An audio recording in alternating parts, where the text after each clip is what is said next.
Días. Muchas gracias por acompañarnos en este nuevo webinar sobre ciberseguridad y privacidad en el teletrabajo. Si os parece, vamos a dejar unos minutos de cortesía y viendo que ya somos unos cuantos los asistentes que estamos conectados, voy a aprovechar para ir presentando el webinar y a los ponentes que tengo la suerte que me acompañan hoy. Bueno, antes que nada, espero que tanto vosotros como vuestras familias estéis bien y llevando la situación actual de la mejor manera posible. Como veréis, este webinar lo organizamos la consultora tecnológica Sericat y la consultora de riesgos Mater. Ambas empresas, además de compartir accionista, estamos convencidos de que cualquier organización, ya sea pública o privada, e independientemente de su tamaño, es vulnerable a sufrir un ataque cibernético, especialmente en los tiempos que corren. Y España en particular es uno de los países del mundo donde más ciberataques sufrimos y desgraciadamente parece que va a seguir así y van a seguir incrementándose los ciberataques. Y bueno, sin más dilación aprovecho para presentar a los ponentes que me acompañan hoy y los temas que van a tocar un poco por encima, ¿no? Primero de todo, Nerea Soler, que es consultora en ciberseguridad de Sericat, nos va a hablar del contexto actual, nos va a poner en contexto y nos va a explicar cuáles son los retos a los que se enfrentan las empresas. Posteriormente, mi compañera Laura Casal, que es directora del área de consultoría de Mater, además de ser docente invitada en diferentes universidades por el mundo y autora de varias publicaciones legales, es fundadora también del primer repositorio online de responsabilidad penal corporativa en España. Laura nos va a hablar de la privacidad en el teletrabajo, nos va a dar varias cifras, va a profundizar sobre el contexto que nos explique Nerea y luego nos dará algunas recomendaciones, tanto para las empresas como para los trabajadores. Posteriormente, Ignacio Serrano, que es el director y responsable de ciberseguridad de Sericat, nos va a explicar qué ha sucedido, cuáles son las infraestructuras que se están viendo afectadas, cuál es el tratamiento de información que están llevando a cabo las empresas, cuáles son las consecuencias y por qué se están llevando a cabo un aumento en los ciberataques, qué medidas aplicables y qué buenas prácticas deben de seguir tanto las empresas como los trabajadores. Y finalmente, yo mismo, que soy Néstor Rodríguez, soy actuario de formación y director comercial de Mater. Os explicaré brevemente y de la forma más clara y resumida posible en qué consisten las pólizas de ciberseguridad y cómo nos pueden ayudar a externalizar estos riesgos en una póliza de seguros en el mercado asegurador. Así que nada, no me alargo más y cedo la palabra a Nerea Soler para que nos vaya poniendo en contexto, nos vaya contando cuál es la situación actual. Como bien ya todos sabemos, estamos todos teletrabajando desde casa y bueno, estamos ante un escenario sin precedentes. Con la llegada del COVID, pues bueno, ha llegado un escenario de teletrabajo masivo y bueno, todo apunta a que también ha venido para quedarse. Es decir, el teletrabajo ahora mismo ya es una realidad y parece que nos va a acompañar durante un buen tiempo. Esta nueva situación, al final, lo que plantea es dos nuevos retos para las empresas. Lo primero es que puedan continuar con su actividad y que la mayor parte de los empleados puedan realizar sus tareas desde casa sin mayor dificultad. Y lo segundo es conseguir esto primero, pero garantizando la seguridad.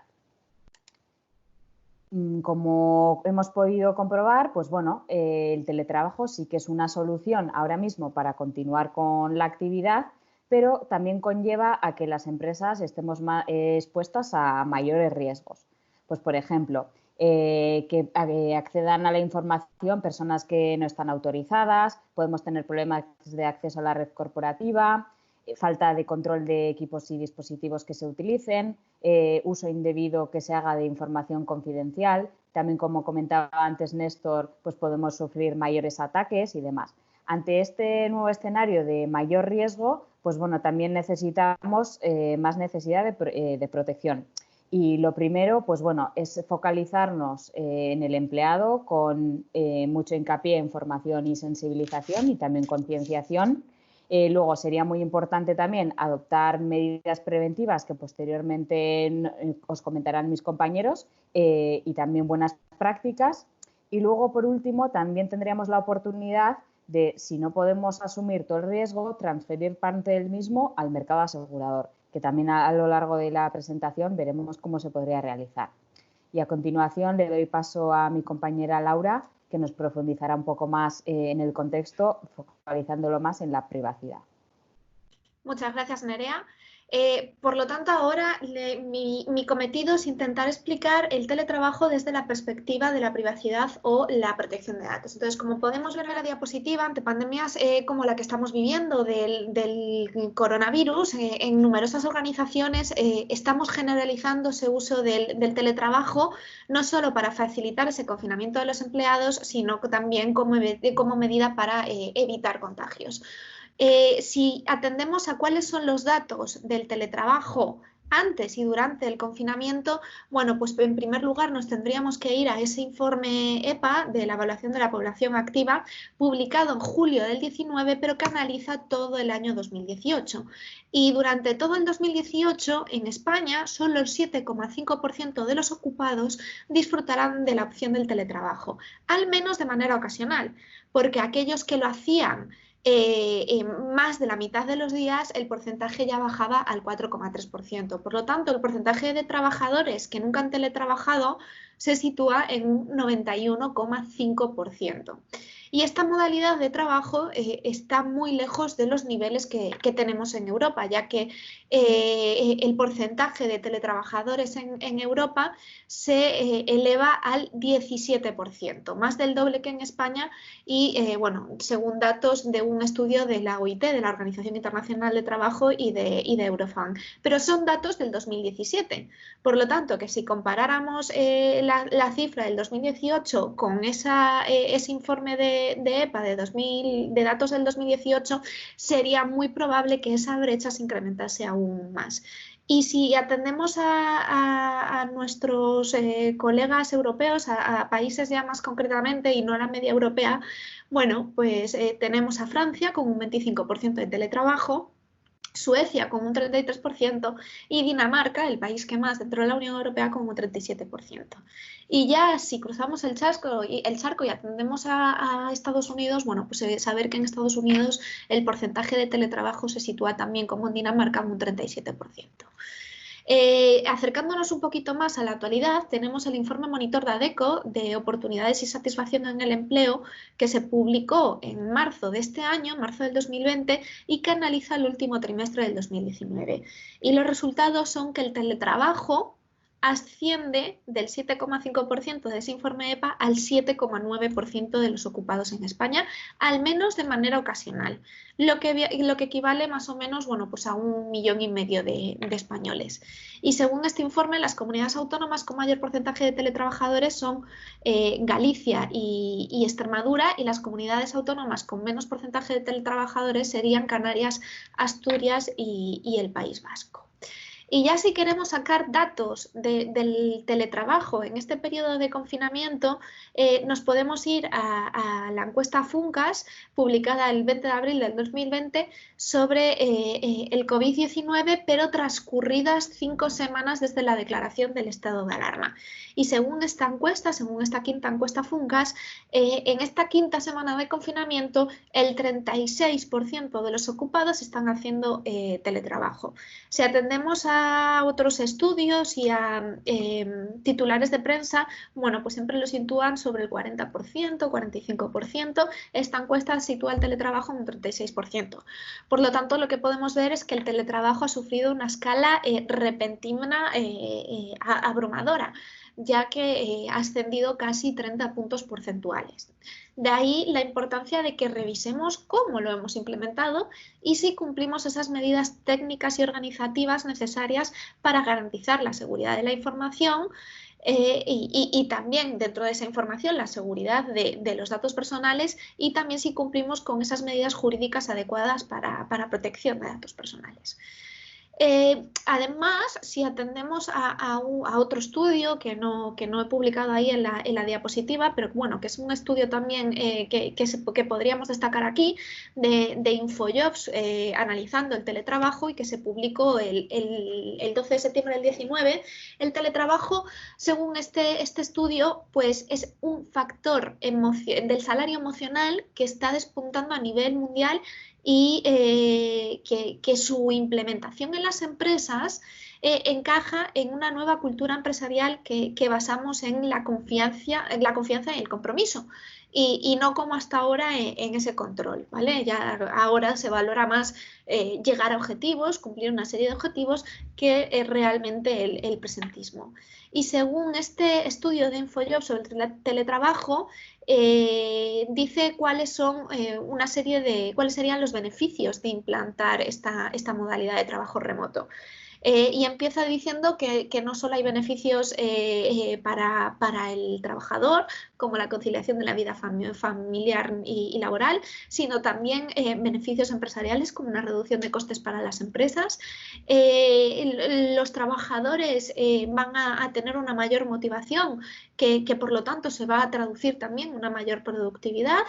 Se ahorra tiempo en los desplazamientos hasta el lugar de trabajo, y a nivel global conlleva obviamente a un ahorro energético y de contaminación por combustibles que favorece al medio ambiente. Y en la siguiente diapositiva vamos a ver ya cuáles son los riesgos del teletrabajo. Y los riesgos del teletrabajo, que hemos dividido en dos. Primero hablaremos de los riesgos del teletrabajo en cuanto a ciberdelitos, y luego los riesgos del teletrabajo en cuanto a sanciones de la Agencia Española de Protección de Datos. Referente a esta primera diapositiva que podemos ver en pantalla sobre los ciberdelitos, bueno, pues como bien señalan todos esos titulares que colapsan ahora los periódicos digitales e incluso redes sociales y los sitios web del Ministerio del Interior y de distintos cuerpos de policía, el incremento de la ciberdelincuencia es exponencial. Aumenta el consumo digital, y por lo tanto, bueno, pues los ciberdelincuentes aprovechan eso para obtener información sensible, datos personales, datos bancarios, etc. Y podemos destacar aquí dos de los delitos de criminalidad informática más importantes, como son el phishing y el hacking. El phishing, o también llamado delito de estafa informática, y que consiste en obtener dinero mediante el acceso fraudulento a las claves bancarias de los usuarios de Internet. Y el hacking, que también se llama intrusismo informático, ¿vale? Delito que es un delito subsumible en el delito de allanamiento informático, y que consiste en el acceso a un sistema informático, a datos informáticos, sin la autorización o sin el consentimiento del titular. Por lo tanto, en este delito lo que se protegería sería la privacidad y castigaría el mero allanamiento informático. Si después, aún por encima, robamos esos datos, pues estaría cometiendo también un delito de robo de información. Siguiente diapositiva, vamos a poder ver ya cuáles son los riesgos en cuanto a sanciones en materia de protección de datos. Y antes de entrar aquí en cuáles son esos motivos por los que la Agencia Española de Protección de Datos sanciona más a las empresas, bueno, pues primero dar unos datos. Desde que entró el Reglamento General de Protección de Datos Europeo en mayo del año 2018, España está a la cabeza de los países de la Unión Europea que más sanciones ha impuesto en materia de protección de datos personales, situándose en abril del 2020 en los 2,5 millones de euros recaudados en multas por infracciones de protección de datos. Por lo tanto, somos el país de Europa con más multas impuestas por infracciones del Reglamento General de Protección de Datos Europeo. Y bueno, por su parte, Francia, como podemos ver en el cuadrito abajo a la derecha, ostenta el podio en cuanto a la multa, a la sanción más alta, ¿vale? Ya que impuso una multa a Google de 51 millones de euros por infracción del principio de transparencia, por infracción del derecho de información a los usuarios y porque no contaba con una base legítima para el tratamiento de esos datos personales.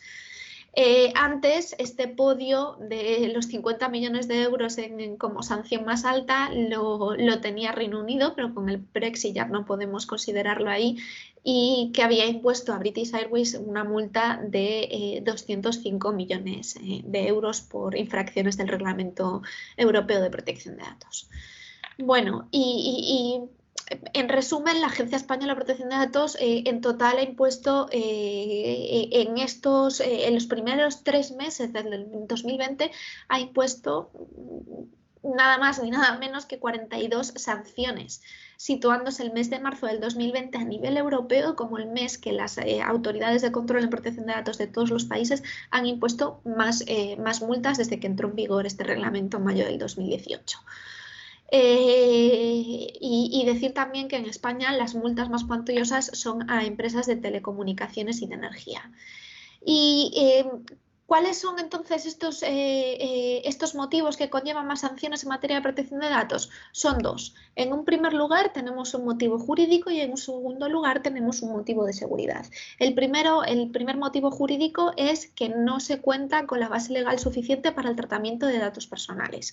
Y junto a este primer motivo jurídico también podríamos añadir el incumplimiento insuficiente de los derechos de los interesados y de las obligaciones de información que nos impone el artículo 13 del reglamento.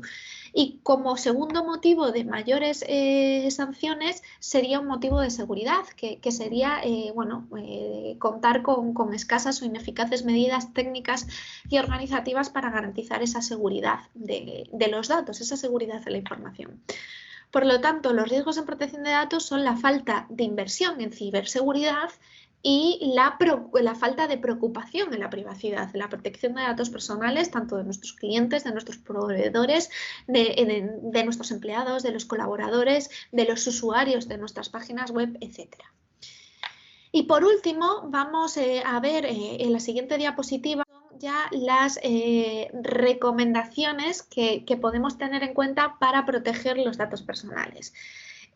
Ya que la decisión de que adoptemos la modalidad del teletrabajo en nuestras empresas puede aplicarse como parte de nuestra estrategia de gestión, ya sea de manera general para toda la empresa, para todos los trabajadores, o de manera parcial solo para algunas actividades, véase, pues, por ejemplo,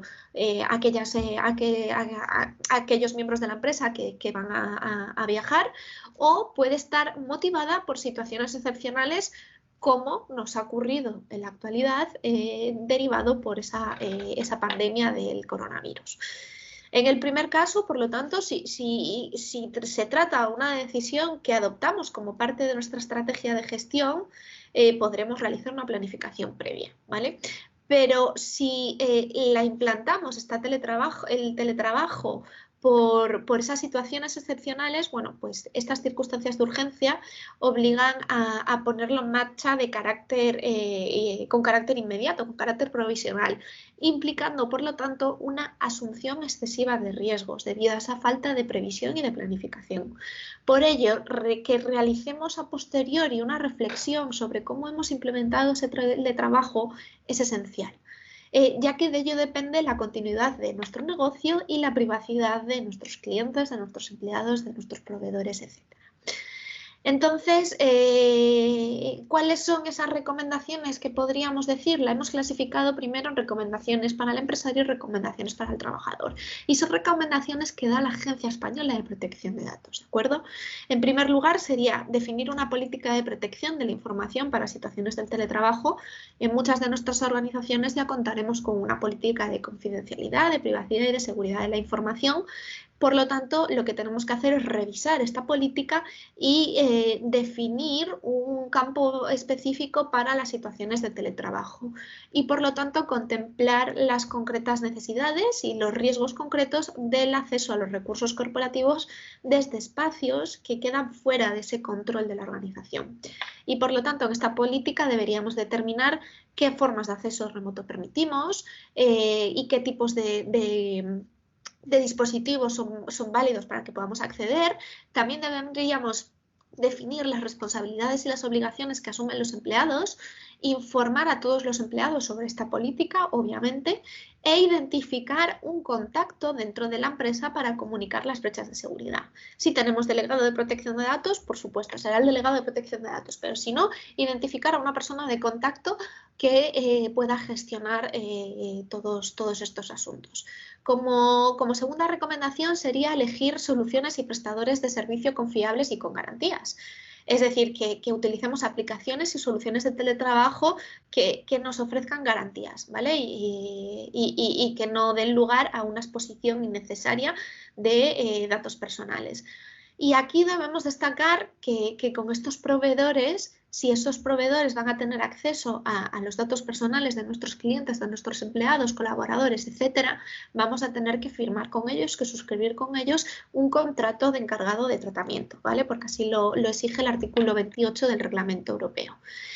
Como tercera recomendación para el empresario, bueno, pues restringir el acceso a la información aún más. Es decir, si ya teníamos accesos restringidos desde la red interna, desde fuera de esa red interna los accesos tienen que estar mucho más restringidos para únicamente esas personas que necesiten utilizar sí o sí esa información en el día a día, y también restringir, bueno, pues según los dispositivos que puedan acceder a esa información, ¿vale? Ya sean equipos corporativos, por ejemplo, o equipos personales. Como cuarta recomendación sería configurar periódicamente esos equipos y dispositivos, y como quinta recomendación serían monitorizar los accesos a la red corporativa desde el exterior. ¿Por qué? Bueno, pues porque de esta manera podemos identificar patrones anormales de comportamiento en ese tráfico de red, ¿vale? Y por último, recordar a las empresas, al empresario, que la Agencia Española de Protección de Datos también señala que los empresarios deben tener en cuenta y deben respetar tanto el derecho a la intimidad y al uso de dispositivos digitales, recogido en el artículo 87 del reglamento, como el derecho a la desconexión digital que existe a los empleados, ¿vale? Recogido en el artículo 88 de la Ley Orgánica de Protección de Datos. Y si ya pasamos a la otra diapositiva, veremos cuáles son esas recomendaciones para los trabajadores.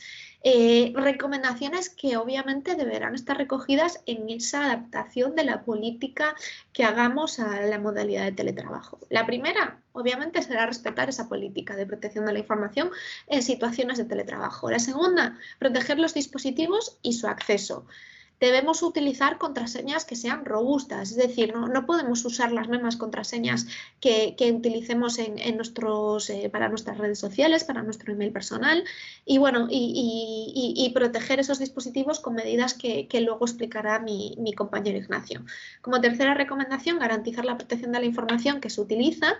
Después, guardar esa información en los espacios de red habilitados, es decir, debemos evitar que tengamos toda esa documentación en nuestros dispositivos, y comunicar inmediatamente las brechas de seguridad. O sea, si sospechamos de que la información se ha podido ver comprometida, deberemos comunicar al delegado de protección de datos de nuestra empresa, a esa persona de contacto que se haya nombrado en la política.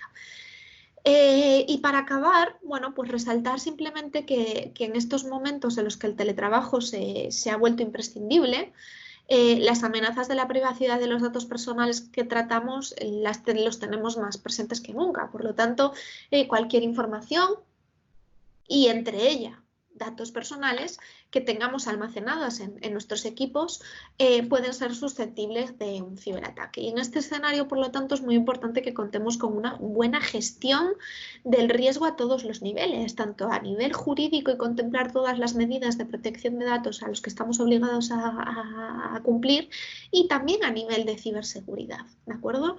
¿Por qué? Porque y esto lo dice la propia Agencia Española de Protección de Datos, la mayoría de los incidentes de seguridad no vienen por sofisticados ataques cibernéticos, sino que en muchos casos esos ciberataques se podrían haber evitado con un adecuado análisis de riesgos y aplicando unas medidas de seguridad básicas, como esas 5 de ahí que plasmamos en la diapositiva, que son el uso de contraseñas seguras, copias de seguridad, sistemas actualizados, exposición de servicios en Internet y el cifrado de dispositivos, que ahora pasará a comentar ya mi compañero Ignacio mucho más pormenorizadamente. Muchas gracias. Bueno, en primer lugar, agradecerte, Laura, tu exposición y bueno, ahora lo que haremos será ver en mayor detalle qué es lo que ha sucedido, en primer lugar, qué problemas hemos tenido para poder aplicar el teletrabajo y luego veremos unas medidas que aplicar. Bueno, continuamos y vemos qué es lo que ha sucedido. Yo creo que bueno, queda suficientemente claro que no estábamos preparados para poder abordar la situación que ha provocado el COVID. Nadie pensaba que esto podía llegar a ocurrir. Nos hemos visto obligados a cambiar la ubicación para poder desempeñar nuestra actividad. Si bien es cierto que algunas empresas ya venían haciendo el teletrabajo, no era para toda la plantilla, únicamente era para un determinado porcentaje, bien por un determinado rol o por una tarea muy concreta. Con este panorama era necesario tomar medidas concretas para poder implantar el teletrabajo en el menor tiempo posible. Y esto lo que ha llevado es a tomar decisiones con premisa que han priorizado la operativa en detrimento de la seguridad. Continuamos y vemos uno de los primeros problemas era que las infraestructuras no estaban pensadas para esta situación. Aquí tenemos el ejemplo de las tres típicas infraestructuras que se pueden dar. Infraestructura on-premise con toda la infraestructura dentro de la ubicación del cliente, de la empresa. En una infraestructura cloud, donde la infraestructura está en la nube, y la última una híbrida, que es una mezcla entre las dos. ¿Quién ha salido beneficiado de estos? Pues la del cloud. Han salido los del cloud porque este tipo de infraestructuras ya se encuentran preparadas para soportar la carga y tienen implantadas medidas de seguridad. Pues lamentablemente este tipo de infraestructuras son las que menos se dan. Pasamos a la siguiente y entramos en el tratamiento de la información. Por seguridad, evidentemente no todo se encuentra publicado, no toda la información debe de estar publicada fuera de la empresa. El acceso a la información se realiza desde dentro, que es hasta ahora donde estaba el personal, y el que lo utilizaba y el que lo explotaba. Ahora nos encontramos con el problema de tener que acceder a la información desde fuera.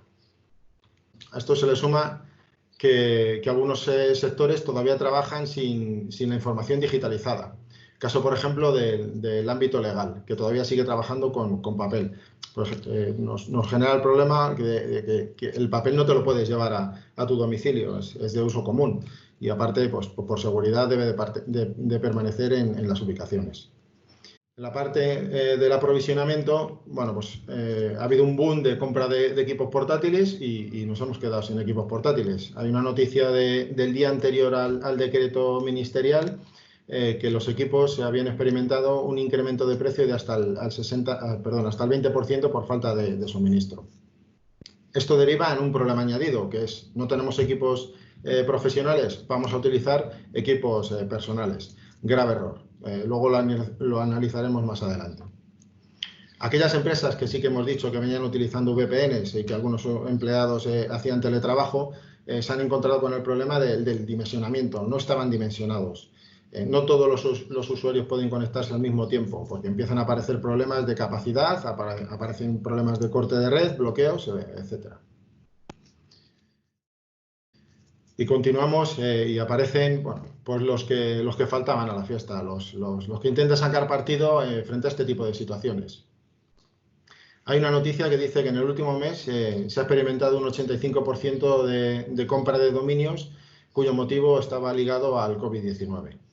Este tipo de dominios se han utilizado pues, para publicitar la venta de medicamentos, de material informático y todo aquello que en este momento tenga una demanda o que sea de interés. Un tipo de caso de fraude ha sido por ejemplo, el de Zoom. Zoom, recibíamos una notificación en nuestro dispositivo móvil vía SMS con un link para instalarnos una aplicación que está de moda como Zoom. Claro, si lo instalábamos, aparte de instalarse la aplicación, lo que estábamos también instalando es un troyano. Otro tipo de aplicaciones muy similares eran aplicaciones que nos mostraban de forma geográfica los puntos calientes del COVID-19. Si realmente estamos interesados en instalar este tipo de aplicaciones, lo que debemos de hacer es ir a las web del fabricante o si no, pues ir a los instaladores, a los repositorios que proporcionan los dispositivos móviles de Android y de iOS. Otro fraude que se ha obtenido es el de la práctica de los que practicamos deporte y que estamos confinados, pues nos hemos visto lanzados a la compra de cintas de correr o de rodillos de ciclistas que en cualquier sitio se encuentran agotados. La estafa se produce cuando intentas comprar algún tipo de producto por segunda mano.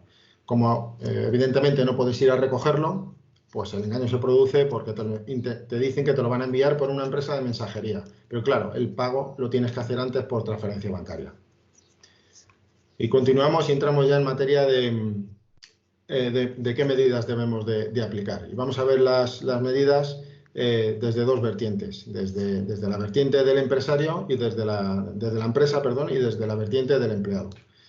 Empezando por el empleado, bueno, pues lo que sí tenemos que tener en cuenta es que cuando nosotros estamos en la oficina, la empresa es la que se encarga de proporcionarnos un entorno confortable y seguro. Confortable, pues porque nos da unas sillas, una mesa, una luz, que en todo momento debe de cumplir con los estándares marcados por los departamentos de prevención de riesgos laborales. Y seguro, pues porque nos da unas comunicaciones, una seguridad física y una privacidad cuando tenemos que hacer unas conversaciones. Al trabajar desde nuestro domicilio, pues, somos los empleados los responsables de tener que implantar estas condiciones de trabajo. Y ahora vamos a dar unos tips, unos consejos para seguirlos. En primer lugar, bueno, wifi libres en ningún sitio. Tentados tenemos abajo el restaurante o el bar, está vacío, pero la web sigue publicada, la wifi sigue publicada. Oye, pues vamos a utilizarla. Claro, es que si la utilizamos nosotros también la están utilizando otros vecinos y no sabemos el uso que le están dando. Claro, entrando en el tema de los vecinos, bueno, pues oye, en un momento dado el vecino tiene un problema, le dejamos nuestra wifi o viceversa. No sabemos el uso que le está dando, no sabemos en dónde está entrando ni qué dispositivos tienen en su casa. Deberíamos de seguir los protocolos de seguridad marcados por la empresa. Este punto luego lo veremos más adelante cuando entremos en la parte de la empresa. Y luego, vamos a dar un repaso de los elementos que nos vamos a encontrar en nuestros domicilios, pues desde dentro o desde fuera hacia adentro. Y el primer elemento que nos encontramos es el router. Y bueno, el router es muy fácil entrar en un router. ¿Todos los routers tienen la misma dirección IP? No, es más atrás, Néstor. Más atrás, ahí, correcto. Es muy fácil entrar en el router, todos los routers tienen el mismo direccionamiento, 192.168.1.1 o 0.1, y las credenciales están publicadas en Internet. Lo único que tenemos que hacer es poner el modelo del router y poner nuestra compañía de ISP, la proveedora de Internet, y obtenemos las credenciales que tenemos por defecto. Bueno, pues el primer paso, acceder al router y cambiar la password que viene por defecto. Segundo punto, actualización del firmware del router. Mucho más sencillo de lo que parece. Únicamente tenemos que acceder al router y en algún punto nos dirá cómo podemos actualizarlo, darle a un botón, hace una comprobación, comprueba si la última versión es la que tenemos instalada y si no, ya se encarga él de actualizarla. Y si en nuestras oficinas el método por el que no conectamos es vía cable, ¿por qué en casa no hacer lo mismo? Con esto obtenemos mayor velocidad y mayor seguridad. Evidentemente, si el router se encuentra en una habitación y nosotros estamos trabajando en otra habitación, pues es un engorro tener cables tirados por medio. Bueno, si tenemos que utilizar el wifi, intentar utilizarlo de forma segura. Cambiar la password que viene por defecto y utilizar el método de conexión WPA2. Continuamos con los elementos domóticos. Existen elementos domóticos, por ejemplo Alexa o Google Home, que constantemente nos están escuchando. En teoría, estos elementos solo se disparan cuando decimos la palabra clave, o bien Alexa o bien OK Google. Claro, yo creo que a estas alturas todos sabemos que estos dispositivos nos escuchan. Y ya no solo nos escuchan, también tenemos webcam, cámaras de videovigilancia, cámaras que cuidan a nuestros hijos y termostatos que están conectados también a la red Wi-Fi. Todos estos elementos se encuentran conectados a Internet y deben de seguir las mismas pautas de seguridad, que estén actualizados a la última versión y deben de proveerse de una password robusta. Podéis seguir una recomendación. Hay una página web que se llama Sodam. En esta página web es un buscador de información sensible con más de 500 millones de dispositivos, entre los cuales se encuentran webcam, router, bases de datos, servidores, etc. Un ejercicio muy recomendable, si queréis, es meteros en esta página web, os logáis con una credencial que es libre y a partir de ahí intentáis buscar los dispositivos que tengáis en vuestras casas. Continuamos con las pautas. Bueno, si tenemos unas pautas marcadas en la oficina, ¿por qué esas pautas no las podemos llevar en nuestros domicilios? Pues, por ejemplo, el tema de almacenamientos, antes comentaba Laura, cuidado con los USBs, cuidado con los dispositivos de almacenamiento que conectamos en nuestros equipos profesionales. En teoría, solo deberíamos de conectar aquellos dispositivos que la empresa pone a nuestra disposición. No utilizar equipos profesionales para poder acceder a redes sociales personales o al correo personal. Mucho cuidado con los mails. Bueno, comentamos que el phishing es el primer vector de ataque utilizado. ¿Forma de identificarlo? Pues básicamente mirar a ver el dominio, mirar a ver si existe algún tipo de falta de ortografía, si se repite alguna letra, bueno, pues seguir un poco estas pautas. La información se debe almacenar en los sitios que nos proporcione la empresa. Estos sitios deben de estar cifrados y con copias de seguridad. Y luego tener mucho cuidado con la información que sea confidencial. Por ejemplo, la información que manejamos con los currículum. Al final de la jornada, toda esta información debe de guardarse en sitios seguros. Al igual que cuando nos levantamos, bloquear el equipo o finalizar la jornada de trabajo, pues apagar el equipo y quitar cualquier tipo de documento que haya encima de la mesa. Evidentemente, en nuestros domicilios no tenemos una destructora de papel, bueno, también tenemos, pero sí tenemos unas tijeras. Podemos cortar los documentos y si queremos ir un punto más allá, bueno, pues la mitad de los papeles los tiramos en un día a la basura y la otra mitad lo tiramos al día siguiente. En el capítulo de conversaciones confidenciales, bueno, estamos en un momento del año en el que bueno, ya hay sol. Entonces apetece mantener la conversación en el patio o en la terraza. Bueno, craso error. No sabemos quién nos puede estar escuchando. No sabemos si nuestro vecino puede pertenecer a una empresa que sea competencia. Incluso si pueden identificar el nombre de la persona de la cual estamos hablando. Y pasamos al capítulo de las herramientas profesionales. Pues tal y como debe de indicar la empresa en el procedimiento del teletrabajo, que veremos más adelante, solo debemos utilizar aquellas herramientas que la empresa haya puesto a nuestra disposición. En cuanto a los equipos, debemos evitar el BIOT, o sea que debemos evitar el uso de los equipos personales para trabajar en un entorno profesional. En cuanto a las herramientas, pues igual, debemos de utilizar solo las herramientas que la empresa pone a nuestra disposición, ya que están testeadas para cumplir con las medidas de seguridad. Y bueno, si alguna de las herramientas sufre cualquier tipo de problema, ya sea de seguridad o de funcionamiento, ya se pondrán en contacto los departamentos de tecnología de la información con nosotros para proceder a su corrección o eliminación si no cumplen los estándares marcados. Y bueno, ya entramos en las medidas que debe de cumplir desde el punto de vista de la empresa. Y lo primero, y ya hemos comentado con anterioridad, es que debe de existir un procedimiento. El procedimiento debe ser claro y debe de contener qué forma tenemos que teletrabajar y qué podemos hacer y qué no podemos hacer. Y este procedimiento debe de cumplir 3 requisitos que son esenciales. El primero es que se debe de tener conocimiento por parte de todos los empleados.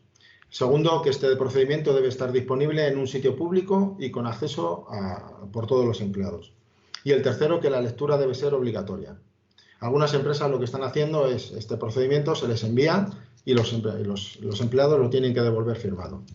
El documento pues tendrá la validez mientras dure el periodo de teletrabajo y puede ser susceptible de ser revisado. Y continuamos con las medidas tecnológicas. Bueno, vamos a nombrar algunos elementos pues de mayor a menor dependiendo de sus características. La primera y primordial, pues nos deben de dotar de un canal seguro, de un canal cifrado para poder establecer la comunicación entre el domicilio y la empresa. Y este canal pues debe estar formado por una VPN. Si queremos ir un punto más allá, pues la instalación de un firewall.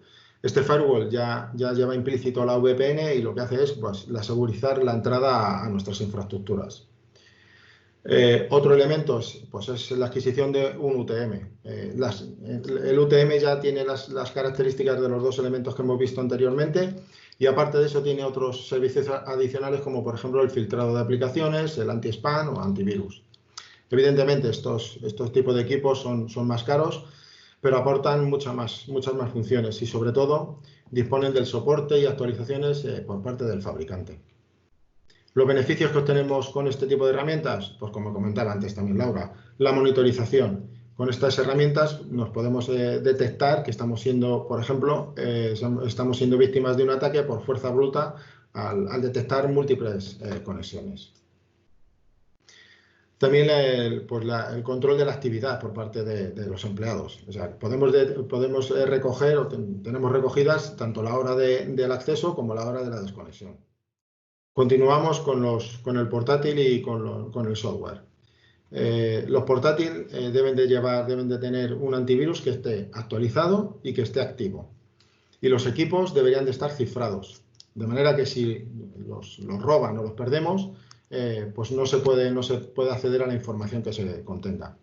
Si queremos ir un poco más allá, bueno, existen soluciones, por ejemplo, el endpoint o mal llamados antivirus avanzados.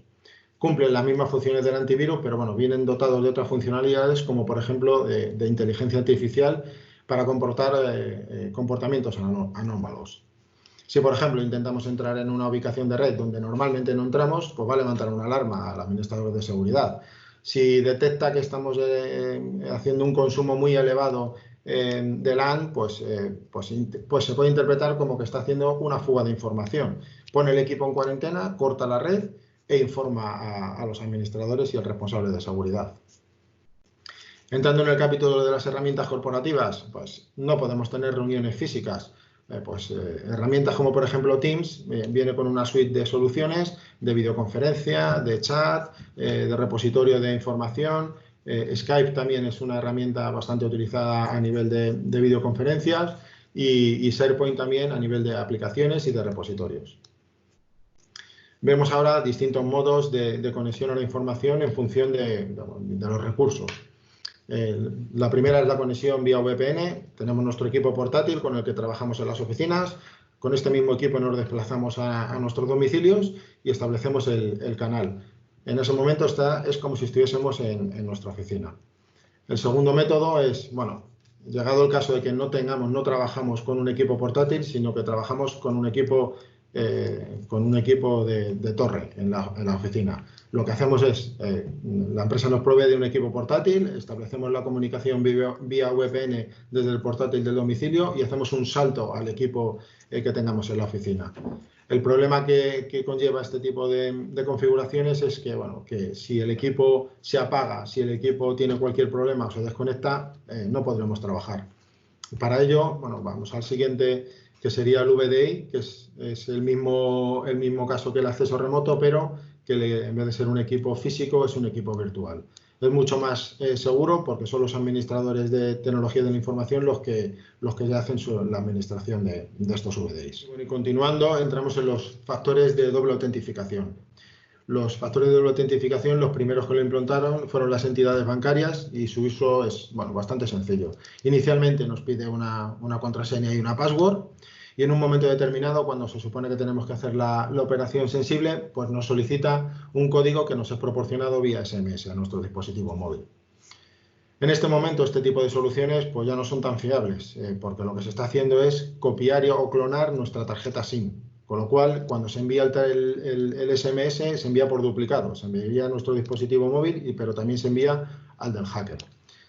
En la actualidad lo que está haciendo es proliferar soluciones de factores de doble autentificación física. Es decir, se sigue el mismo patrón, se entra con un usuario y una password, pero a la hora de hacer la operación sensible, lo que se solicita es una key que se mete dentro del USB del ordenador. Evidentemente, no todos los dispositivos están preparados para poder implantar soluciones de factores de doble autentificación. Y lo que sí que debemos hacer es que si no podemos, debemos de dotar de contraseñas robustas. Y por contraseña robusta se entiende una contraseña que como mínimo se debe de renovar, se tenga que renovar con una determinada frecuencia, debe de cumplir un patrón y la renovación no puede coincidir, la renovación de la password no debe de coincidir al menos con las dos últimas. En el capítulo de las buenas prácticas, que yo creo que con todo lo que hemos estado comentando hasta el momento es hacer un poco un resumen de todo lo que hemos estado viendo. Por el lado de la empresa, importantísimo tener un procedimiento para que conozcamos qué podemos y qué no podemos hacer a la hora de teletrabajar. que dotarnos de una conexión segura y cifrada, también dotarnos del material y del software corporativo, aplicar las medidas de factor de doble autentificación y ahora veremos adelante el plan de continuidad de negocio. Desde el lado del empleado, segurizar nuestro domicilio, cuidar con el ambiente de trabajo y no utilizar los equipos personales en el ámbito profesional y hacer un uso de gestión de las contraseñas pues adecuado. Y por último, bueno, lamentablemente es muy probable que esta situación se vuelva a repetir. Ya hay voces que dicen que en octubre volveremos a estar en esta situación, pero bueno, si no es en esta situación, lo que tenemos que estar preparados es para, si se vuelve a repetir esta misma u otra situación, poder mitigar el riesgo. Y para eso lo que tenemos que hacer es un plan de continuidad de negocio. Y para hacer el plan de continuidad de negocio deberemos de seguir unos pasos. El primero, lo que deberemos de hacer es realizar una consultoría, y en esta consultoría lo que vamos a obtener es el momento en el punto en el que nos encontramos. Y lo que haremos será detectar las posibles vulnerabilidades que tengamos. Una vez que tengamos el resultado de la consultoría, pues ya podemos abordar las medidas procedimentales y las medidas tecnológicas, como hemos visto anteriormente. Y en este punto ahora sí que estamos en disposición de abordar un plan de contingencia. En el que veremos podemos reforzar nuestras debilidades y en el que, bueno, ya tenemos y ya sabemos qué es de vital importancia en la organización. Siempre, y además de forma adicional, lo que podemos hacer es transferir el riesgo al mercado asegurador, como a continuación nos contará Néstor. Pues nada, yo simplemente voy a intentar hablaros rápidamente y explicaros en qué consisten los ciberseguros y cómo lo vemos desde Mater, ¿no? En Mater entendemos que el proceso de gestión de cualquier tipo de riesgo tiene que ser abordado por estas 5 fases: la identificación, el análisis, la evaluación y luego valorar la transferencia o no a las pólizas de seguros. Como bien han comentado mis compañeros, las 3 primeras fases en el tema de la ciberseguridad serían simultáneas y se verían reflejadas a través de un proyecto de consultoría de ciberseguridad y de protección de datos, donde identificaríamos qué vulnerabilidades tienen nuestros sistemas, donde nos preguntaríamos, oye, ¿qué equipos tengo? Nuestra actividad requiere de reservas online, estoy haciendo ventas online, ¿qué información tengo de mis clientes? ¿Tengo información bancaria? ¿Tengo información de salud? ¿Qué estoy haciendo con esta información? ¿Qué riesgo tengo de que me hackeen y que me hagan un robo de información? Luego, en la fase de evaluación, pues obviamente nos preguntaríamos, ¿tengo actualizado todos los requerimientos de la Agencia de Protección de Datos? ¿Cumplo? ¿Informo a todas aquellas personas de las que dispongo sus datos y lo que estoy haciendo con ellos? Por otro lado, he informado a mis empleados, ¿no?, de la situación actual, les estoy dando algo de formación, saben lo que es el phishing. Una vez que tengamos claro esta primera fase de auditoría de ciberseguridad y consultoría de protección de datos, donde nos podamos llevar una foto clara de cómo estamos trabajando, esto nos ayuda a transferir el riesgo al mercado asegurador de una forma mucho más clara. Nosotros podemos presentar a las aseguradoras un riesgo claro, controlado y conocido, y por tanto tendremos mejores coberturas y unas primas mucho más competitivas que en el caso de que no se hayan llevado a cabo ninguna de las 3 fases anteriores. Por eso, bueno, insisto en que desde Mater siempre intentamos ver la gestión de riesgos como algo conjunto, no como simplemente contratar una póliza de seguros que nos pueda ayudar a mitigar el riesgo. Siguiendo con la siguiente diapositiva, bueno, creo que todos somos conscientes que desde la llegada de Internet vivimos hay una realidad paralela, ¿no? Un mundo en el que cada vez pasamos más tiempo, cada vez estamos más tiempos todos conectados y por tanto, pues se está incrementando la posibilidad de que suframos un incidente en este mundo paralelo que es el mundo digital, ¿no? El crimen cibernético es el que más crece y a mayor velocidad a nivel mundial en estos últimos años. De hecho, el otro día leía que el crimen cibernético ya mueve más dinero que el tráfico de drogas. Y en Europa existen sanciones derivadas del incumplimiento de la normativa de protección de datos cada vez más severas, ¿no? Aparte nos encontramos con que las reclamaciones que vienen por parte de terceros cada vez suponen costes más altos y el impacto que pueden generar en nuestra reputación las mismas pues cada vez son más importantes. Al final, si tienes un incidente de ciberseguridad, pues es muy probable que tus clientes pongan en duda tus servicios e intenten buscar otras alternativas en los mercados, ¿no? La información, como decíamos, es uno de los activos corporativos fundamentales a nivel de hoy y la interrupción que te puede generar un incidente de ciberseguridad pues puede tener un impacto muy importante en nuestra cuenta de resultados.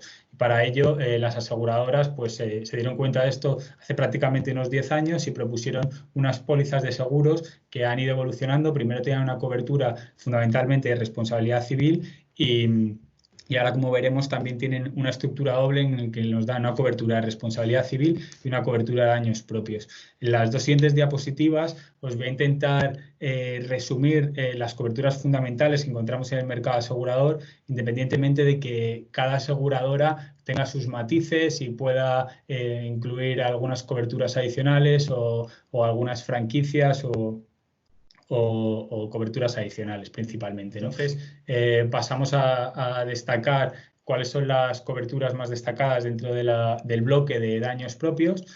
Dentro del bloque de daños propios, lo principal es tener claro que en caso de que exista un incidente, las aseguradoras, cuando tienen un cliente en sus pólizas de ciberseguridad, pues ponen a disposición un equipo de respuesta a incidentes, ¿no? Este equipo te da la posibilidad de contar con un panel de expertos que esté propuesto por la aseguradora o que el propio cliente asegurado pueda proponer, que nos ayude a contener el ataque, a tratar de mitigarlo. Estos expertos son especialistas en tecnología que nos ayudan a identificar en la medida posible las causas de lo ocurrido y dar reconocimiento de la mejor manera para que no vuelva a ocurrir. Además, contaríamos con asesoramiento jurídico, principalmente para notificar a los afectados por datos personales cuyos datos hayan sido expuestos o puedan haber sido expuestos del incidente que ha sufrido la empresa. La Agencia Española de Protección de Datos nos obliga a notificarlo en menos de 72 horas y de forma fehaciente, por lo que habitualmente se suele hacer a través de un burofax. Los costes, en este caso, estarían cubiertos por las aseguradoras. El coste de un burofax suele ser entre 50 a 100 euros para que os hagáis una idea. También poner a nuestra disposición una monitorización de la información financiera o personal, pues con el fin de evitar un uso fraudulento de la misma o reducir el uso fraudulento que ya se esté dando por el incidente, y una agencia de relaciones públicas que se encargará de restablecer la reputación y de ayudarnos a la gestión de la comunicación de este incidente que hemos sufrido, ¿no? Además, otro bloque dentro de la cobertura de daños propios sería la recuperación de datos.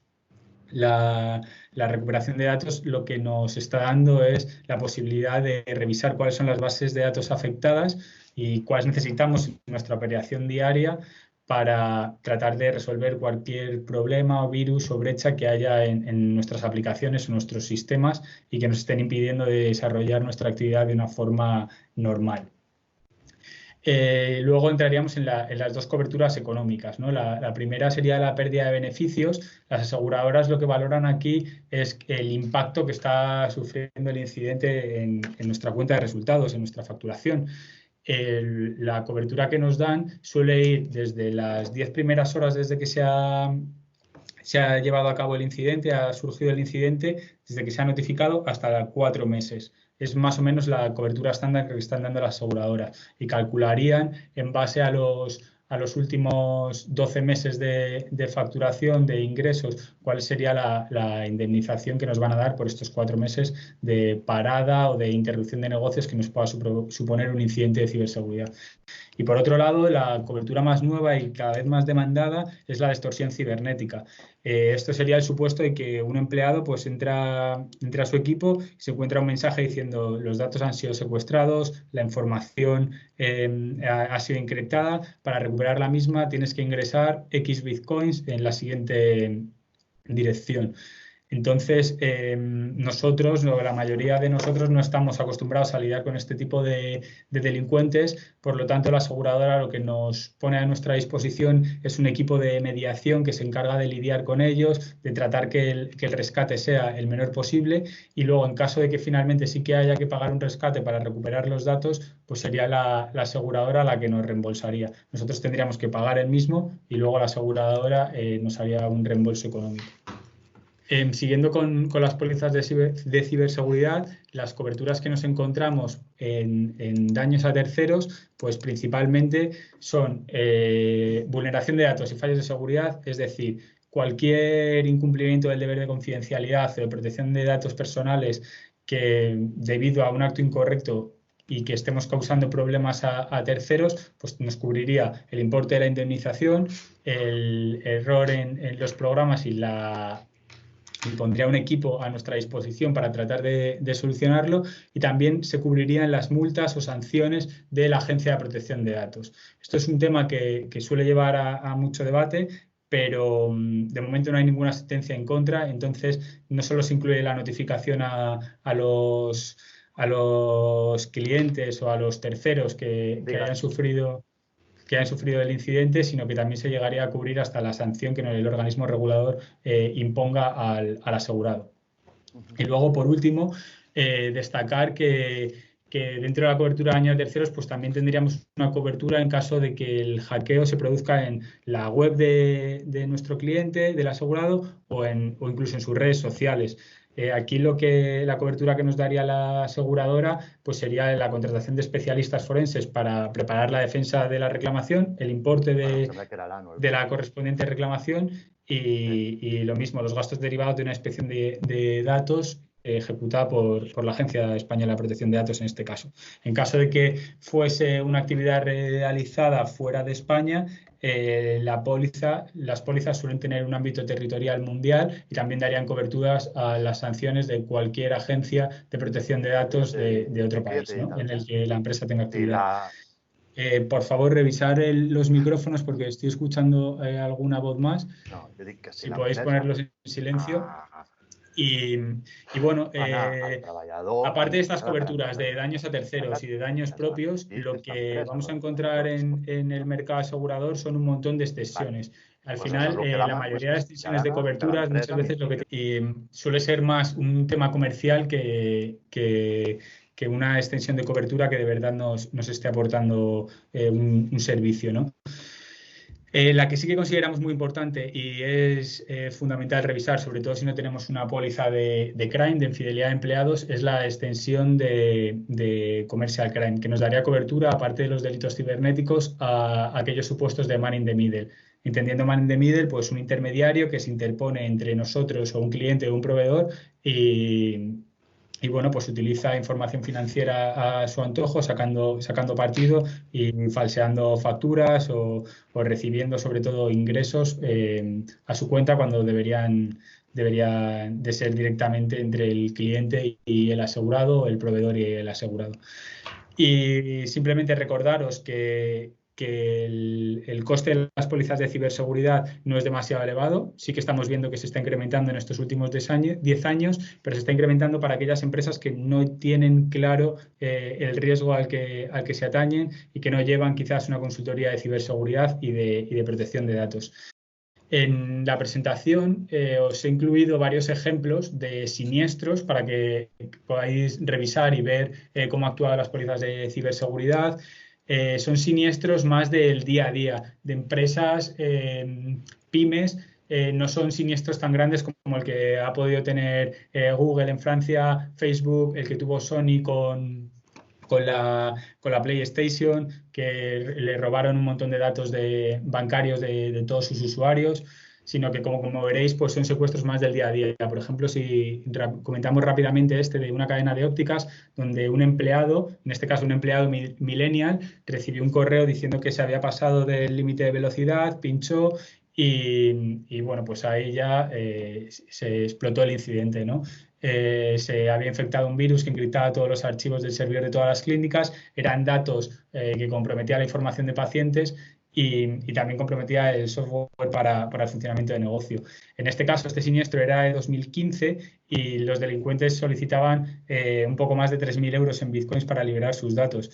Los asesores de la aseguradora se involucraban en las negociaciones, recuperaban el 90% de los archivos, pero no recuperaban todos, por tanto tuvieron que contratar a una empresa informática para recuperar el restante. Y al final el coste cubierto por la aseguradora pues ascendió a 60.000 euros. Con esto lo que os quiero decir es que hay mucha siniestralidad y no solo es en las grandes empresas que cotizan en el IBEX. Y lo que hemos considerado interesante terminar para repasar contextos, para repasar los temas tratados, es una pequeña evaluación que llevaremos a cabo a través de Slido. Por tanto, os invitamos a que visitéis la web de slido.com e introduzcáis el código 57616 para pasar a este pequeño jueguecito y que podamos pues repasar los conceptos de una forma rápida.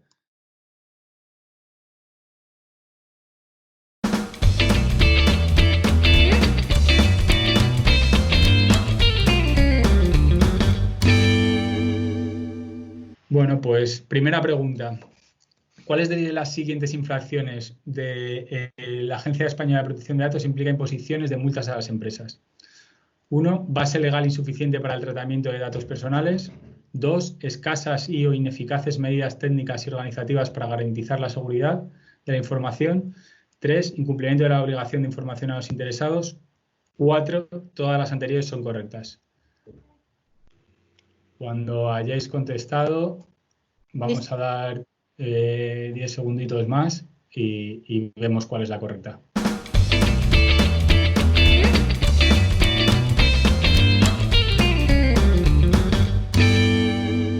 Ya puedes darle eso. Vamos. Vale, pues muy bien, todos habéis acertado, eso es. Todas las anteriores son correctas. Pasamos a la siguiente pregunta. Oye, ¿puede una póliza de ciberseguridad cubrir dichas sanciones? ¿No? O sí, no hay una sentencia en contra que impida cubrirlas. Vamos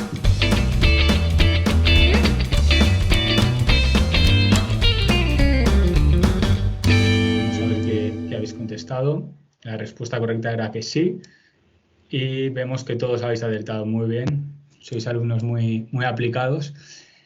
Continuamos. ¿A qué nos referimos cuando hablamos de BOD? Uso de equipos profesionales de ámbito personal, uso de equipo personal de ámbito profesional, a un tipo de firewall, el nombre del procedimiento que debe distribuir el empleado. Dejamos otros 15 segundos.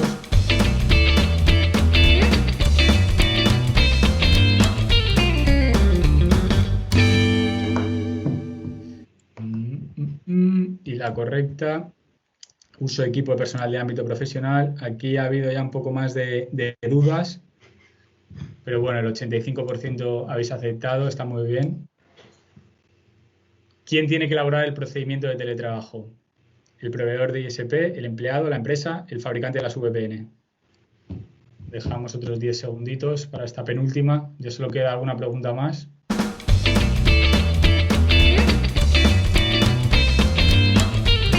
Muy bien. Vemos que el 100% habéis acertado. Y ya la última. ¿Cómo podemos gestionar adecuadamente los riesgos de privacidad y ciberseguridad en el trabajo? Este es el resumen de toda la presentación. Realizando una auditoría tecnológica de ciberseguridad.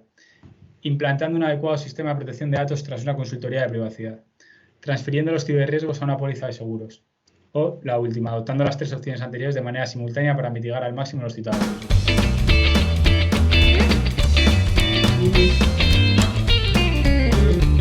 Efectivamente, habéis acertado el 100%. Vamos a ver quién ha sido el campeón de hoy. Muy bien, Laura no cuenta, así que Estefanía ha sido la alumna más aplicada. Muchas gracias a todos por vuestra asistencia. En caso de que tengáis cualquier cuestión, cualquier duda, pues aquí tenéis nuestros datos de contactos. A lo largo del día os enviaremos la presentación y respondemos preguntas ahora. Y respondemos las preguntas, eso es.